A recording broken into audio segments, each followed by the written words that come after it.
Alors que la longue nuit du Moyen-Âge recouvrait l'Europe et que les ténèbres entouraient le peuple, la lampe de la vérité continuait toujours de briller en Écosse et en Irlande. Ces deux pays à la frontière du monde connu se dressaient comme un mur pour résister à la menace de la tyrannie religieuse. L'Écosse notamment, tout comme les Vaudois dans le nord de l'Italie, trouvaient dans leurs montagnes escarpées une forteresse.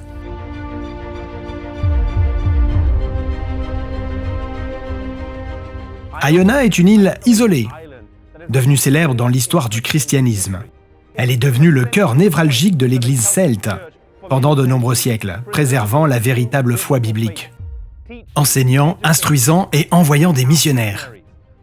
L'histoire d'Iona commence avec un homme du nom de Columba, qui venait en fait d'Irlande et était de sang royal. Il vécut en Irlande et y travailla jusqu'à l'âge de 32 ans. De l'âge de 25 à 32 ans, on lui attribue la création de plus de 300 églises. Ayant un esprit missionnaire brûlant au plus profond de lui, il partit de Derry en 563 après Jésus-Christ avec 200 de ses compagnons et vint en Écosse.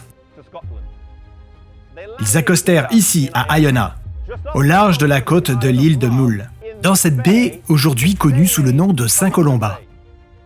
Bien que ce soit une île déserte balayée par le vent, ils construisirent des maisons, cultivèrent le sol et fondèrent une école chrétienne, laquelle devait plus tard se forger la meilleure réputation en termes d'études des Saintes Écritures et de la science. Les étudiants avaient une formation complète, et en plus de leurs cours, ils consacraient leur temps au labeur physique, au jardinage, à la cuisine, à l'agriculture, à la prière et au chant. Les étudiants devaient généralement faire 18 années d'études avant d'être consacrés pour le ministère de l'Évangile. Ce n'était pas un monastère et ils n'étaient pas des moines.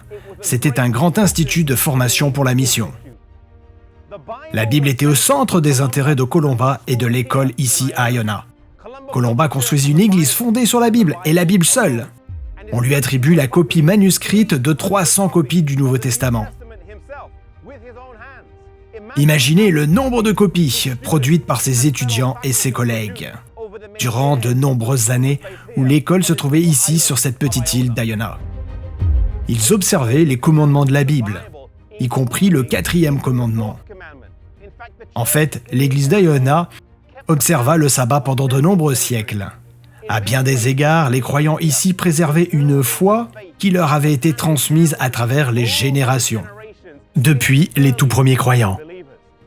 Ils ne se voyaient pas comme des réformateurs ou se séparant de Rome, car la foi qu'ils gardaient existait depuis beaucoup plus longtemps.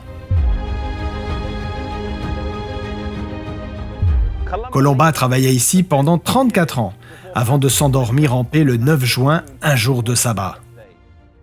Iona restera pendant de nombreux siècles l'un des principaux centres de l'Église celte, envoyant des missionnaires depuis les rivages de l'Écosse jusqu'à ceux de l'Église continentale. Les disciples de Columba s'établirent sur cette île pendant 641 années avant d'être chassés par les moines bénédictins. Iona nous interpelle aujourd'hui et nous donne des leçons dans l'œuvre missionnaire qui s'est tenue ici. Aujourd'hui, nombreux sont ceux qui viennent à la recherche d'un moment de paix, de réflexion et de contemplation, à la recherche d'un endroit où ils peuvent se sentir plus proches de Dieu. Nous ne pouvons renier le travail qui a eu lieu ici.